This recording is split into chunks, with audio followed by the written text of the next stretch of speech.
Okay, this video is about Michael Sugrue. He's academic hero number 17. So when he was in his young to middle-aged years, he was considered by a lot of people the best philosophy professor in the entire world.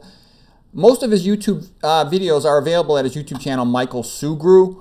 And now if you look at him, though, he looks terrible. He's super fat, and he looks like he's given up on himself.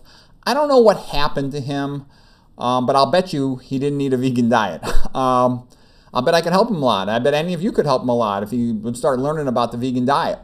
But the reason I tell you about him is he was an extraordinary philosophy professor. As a young guy, let's say in his 40s, he'd walk around, he'd have everything just memorized on the top of his head, and he would make all these brilliant metaphors and comparisons in philosophy.